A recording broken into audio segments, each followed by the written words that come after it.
Ustedes saben que Mugabe murió hace 2 o 3 semanas. Y hay una reacción mezclada a su vida, a su muerte, pero creo que poco a poco, en África por lo menos,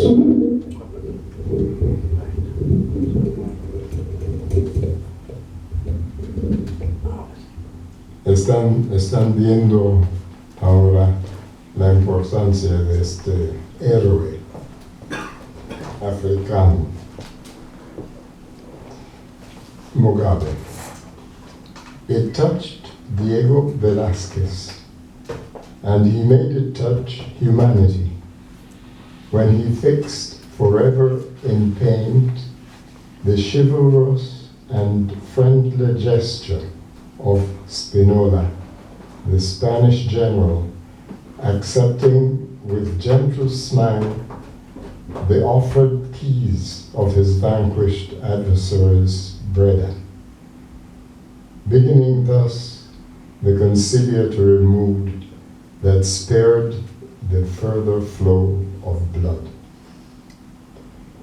With robust African force, now toughly fisted and armed with tactics skillfully conceived in the counseling shade of baobab trees, Robert Mugabe led the quest to right wrongs old and new, for sacrilegious and foreign hands had undone the divine works of Zimbabwe's ancients before the wild marauding bands of Britishers fired up by Cecil Rhodes, under whose eponymous weight Zimbabwe virtually became extinct, absorbed in a colony of settlers.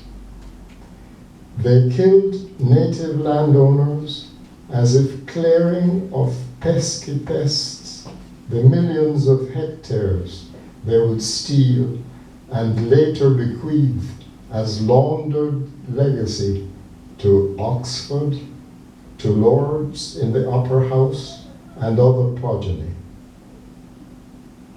Choice conquered lands in British hands became exclusive settlements, sites for exclusive schools, exclusive hospitals, exclusive cricket clubs, all guaranteed by exclusive security forces, exclusive elections, and finally, an exclusive declaration of independence, as if Britain would treat them as it did British Guyana, as if Britain would not continue to protect them, as if they were not kith and kin, as Harold Wilson said.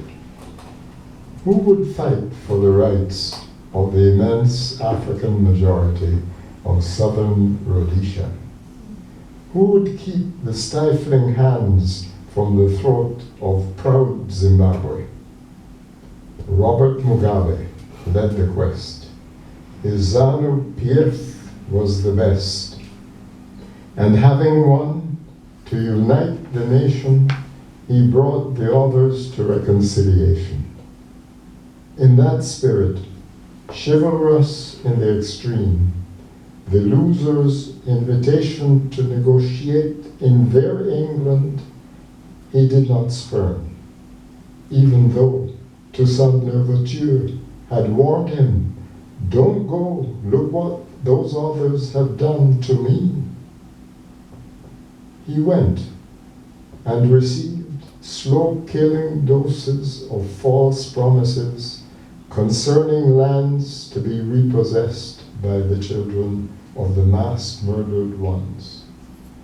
Children now growing old and tired with the passing years, becoming distractingly alarmed at how the British, through MI6 the BBC, the scandalous diplomatic pouch, in their zeal to keep their Zimbabwe obligations unfulfilled, to have the lands stay asleep, ensconced in the laps of unassailable settlers, as calmly as the lords in their postprandial slumber in the upper house, intervene in the electoral process as if it were their own.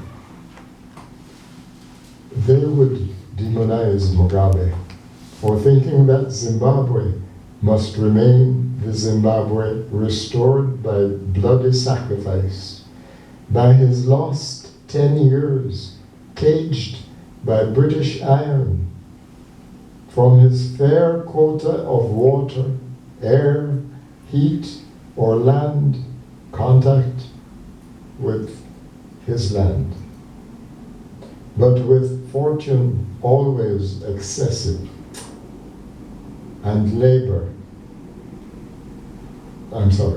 but with torture always excessive, and labor compelled as if a slave. He would distrust with natural love opposition by compatriots far removed from the hinterland, and happy in photos with Mr. Blair and Mr. Brown, framed in concrete and glass of globalized Hazare, in poses that parody the history he knows.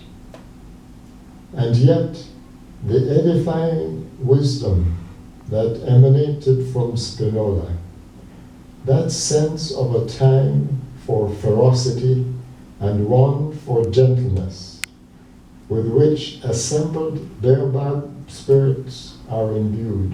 The Zambesi, now fearfully swift, now invitingly placid, that Mugabe showed to Wilson and to Joshua Nkrumah, shines still from the mind of the steadfast teacher, beckoning to the embrace of reconciliation, those who recognize his supreme victory, the one that must not, will not be reversed, those who realize that the bonds of unity are made perforce of autochthonous material, with strands resistant to intrusive fingers, unmanageable especially to old, rejected designers.